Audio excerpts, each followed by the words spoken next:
In this chapter, we'll look at some advanced configuration on tuning your OSPF to make it work better, and also troubleshooting technique on some of the common OSPF problems.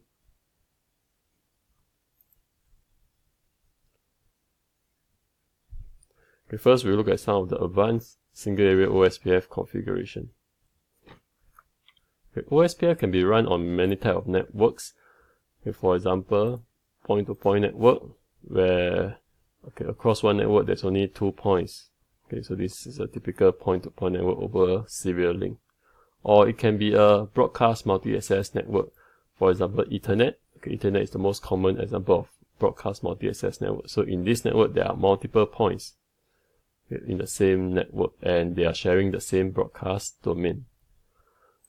Okay, the other network that can run OSPF is a non-broadcast multi-access network. It's similar to a multi-access network over here, except that this only supports unicast. It doesn't support broadcast. One example is a frame relay. Or we can also run point-to-multipoint network, which is a hub and spoke network where there's a central site. Okay, so this point is connected to multi-point. So the central site of the HQ is connected to multiple branches or spoke. Okay, the last type is called virtual link. Okay, virtual link is used to connect remote OSPF areas. Okay, these two sites, area 0 and area 51, could be distant or remote networks. They are quite far apart from each other, so we have a backbone area that used to connect them together, and this is a virtual link. Okay, physically it's a wide area network, but we use a virtual link to simulate a local area network to connect these two OSPF areas together. Okay, these are all the different type of network that can run OSPF, and okay, we'll look at multi-access network in particular. In the previous chapter, we recognized that multi-access network had this problem of multiple adjacency. Okay, adjacency is the neighbor relationship. For example, if there are 4 routers using this formula, okay, we will recognize that there's actually 6 neighbors, 6 neighbor relationship. Okay, let's look at this. Okay, let's say there are 4 routers. 1, 2, 3, 4. And they connect to for example, a switch. Okay, so this is one single network. Okay, so in this single network, router R1, R2, R3, R4 are neighbor to each other. So let's look at how many neighbor relationship we have. R1 is neighbor to R2, R3, and R4. So this 1, 2, 3 relationship. R2 is also neighbor to R3, so 4 relationship, and 5 between R2 and R4, and finally 6 between R3 and R4. So a total of 6 adjacency or 6 neighbor relationship between these 4 routers. So as you notice, the more routers we have, the more adjacency we have, and the number increase quite exponentially. Okay, so with more neighbors, we will cause excessive flooding of the link state advertisement whenever you initialize the OSPF or whenever there's a change in topology. And this flooding can be excessive, and it can bring down your OSPF network, okay, with a lot of link state advertisement being flooded into the network. So what do we mean by excessive flooding of the link state advertisement? Okay, let's look at this example where we have 4 routers. Okay, so when R1 generate a link state advertisement, okay, remember in OSPF, R1 will send this link state advertisement to all its neighbors, which is R2, R3, and R4. Okay, this will create an immediate reaction from R2 and R3, R4. For example, R2, when he receives the link state advertisement, he will immediately flood this link state advertisement to his other neighbor, which include R3 and R4. Okay, so now notice R3 received 2 copies of the same link state advertisement. Same with R4, 2 copies. Okay, similarly, when R3 receive it, what will he do? When he received the first link state advertisement from R1, he will flood it to all his neighbors, which include R2 and R4. Okay, so now when R4 receive it, similarly he will send it to the other neighbors, which is R3 and R4. Okay, when they receive the second link state advertisement, they will also flood it to all their neighbors. Okay, so notice when this go on, this will create excessive flooding of all these link state advertisement, and eventually your links will be all preoccupied with the link state advertisement, and then your network will go down. So to prevent this from happening,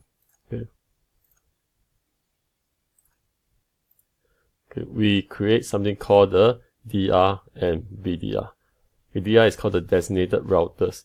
So in this case, of all the 4 routers, we have one single router to be the DR. Okay, so in this case, R1 is the DR. Okay, what the DR will do is it serve as a central collection point and distribution point, okay, for the link state advertisement. Okay, so when R2 need to send the link state advertisement, you will send it to R1. R1 will redistribute it to R3 and R4. Okay, so R2 will only send it to R1 because it's a central collection point, and from R1 he will distribute it to R3 and R4. So in this case, there will not be any excessive flooding. There will only be one central collection point and distribution point. Okay, in addition to DR, we also need a BDR. Okay, BDR is called the backup designated router. So in case the DR die, the BDR will take over. Okay, so the BDR will promote itself and assume the role of the DR. Okay, all other non-DR and non-BDR routers, they are called the DR others. So we have 3 types of routers: DR, BDR, and DR others. So DR others will only form adjacency or full adjacency with the DR and BDR. They will not form full neighbors or full adjacency with the other DR others. So instead of flooding the link state advertisement to all the routers, the DR others will only flood it to the DR and BDR. DR will receive it and distribute it. BDR will receive it and then keep quiet, okay, until the DR fail. Then the BDR will take over. Okay, so in a DR-BDR relationship, okay, DR routers will use this multicast address to receive all the link state advertisement packet, the 224.0.0.6. Okay, how do we decide who is a DR, who is a BDR in a multi-access network? OSPF will automatically elect a DR and BDR, so there will be an election. One of the criteria they use to select the DR and BDR is using the router ID that you configure on the router. So the one with the highest router ID will be the DR. Okay, the one with next highest will be the BDR. So in this scenario, we have 3 routers and these are their router ID: 1.1.1.1, 2.2.2.2, and 3.3.3.3. So R3 is the DR because this router ID is the highest, followed by R2 is the BDR. Okay, because its router ID is the next highest. So to verify the role of your OSPF router, you can run the command show IP OSPF interface. Okay, if you show your R3, okay, over here, you will be able to see the designated router is 3.3.3.3 and the BDR is 2.2.2.2. And we can run the command show IP OSPF neighbor to verify the adjacency relationship. Okay, the router can be in the following state: full DR others, full DR, full BDR, and two-way DR others. Okay, let's look at this for example. We have a DR here and a BDR here. Okay, let's look at the R1 when we do a show IP OSPF neighbor. Okay, R1 will have a full adjacency with the DR, full adjacency with the DR at 3.3.3, and a full adjacency with a BDR at 2.2.2.2. For R2, you have a full adjacency with R1, okay, with the DR others, and a full adjacency with the DR. Okay. And R3 will have a full adjacency with a BDR over here, and a full adjacency with R1, the DR others. Okay, so we have looked at full DR others, full DR, and full BDR. How about two-way DR others? Okay, two-way DR others is, let's say for example, we have, Okay, let's say for example, we have a router here. Okay, I say R4. Okay, so let's say the router ID is 1.1.1.2, for example. Okay, so R4 is a DR others. Okay, So in this scenario, the relationship between R1 and R4 is two-way DR others.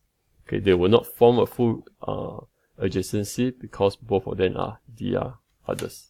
So these are the 4 different states of a router, okay, when we are in a multi-access network.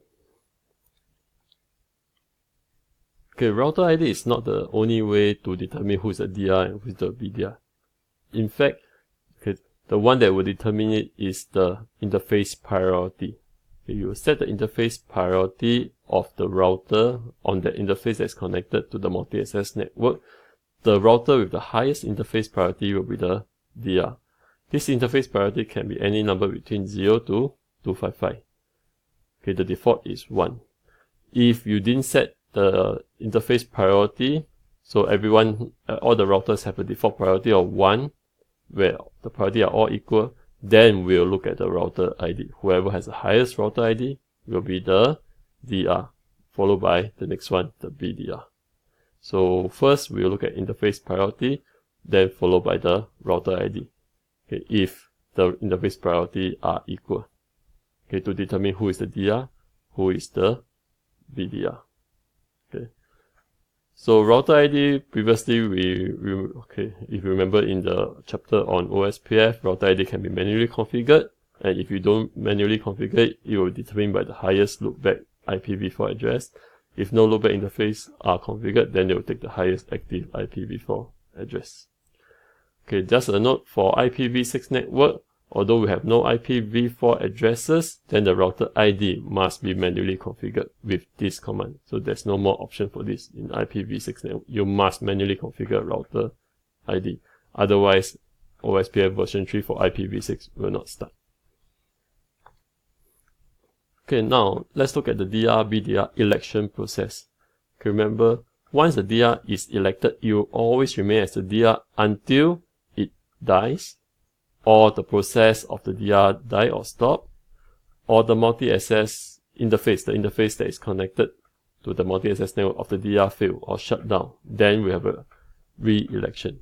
Okay, otherwise it will always remain as a DR. So the elections are not preemptive. Okay, meaning if you add a new router with a highest priority, then the rest of the router, it will not automatically take over as a DR. Okay, so a DR will always remain as a DR even though you add a new router with a higher priority or higher router interface. And what happens if the DR fails? The BDR will automatically be promoted even if there's a DR others with a higher priority added to the network. Okay, so after the BDR have been promoted to DR, then they will elect a new BDR. And the new BDR will be based on the DR others with the highest priority or highest router ID. So it's not preemptive. DR will always remain as a DR until it fails. When it fails, the BDR will take over. Then the re-election will take place for who is the next BDR. Okay, we have talked about setting the router ID. How do we set the router OSPF priority? So we set it in the interface command. So we go to the particular interface that is connected to the multi-access network and run the command IP OSPF priority. For IPv6, we run this command IPv6 OSPF priority with the value. Remember the default is 1. If you want it to be a DR, you set a higher value. Okay, you can set any value between 1 to 255. Okay, if you set it to 0, it will never be a DR or BDR. So remember, when you change the priority value, it will enable the router to become the DR or BDR during the next election. So it's not preemptive. So by changing the value, it does not automatically take effect. Okay, because once the DR and BDR is elected, they will remain as DR and BDR until they die. So to force an election, you either shut down the router interface and re-enable it. Okay, shut down each interface and re-enable it. Then there will be an election. Or you restart the OSPF process by running the command clear IP OSPF process. Then this will force a re-election. Okay. Otherwise, by selecting the value, it will not make it a DR and BDR automatically. So in the next video, we'll look at other advanced single rail OSPF configuration.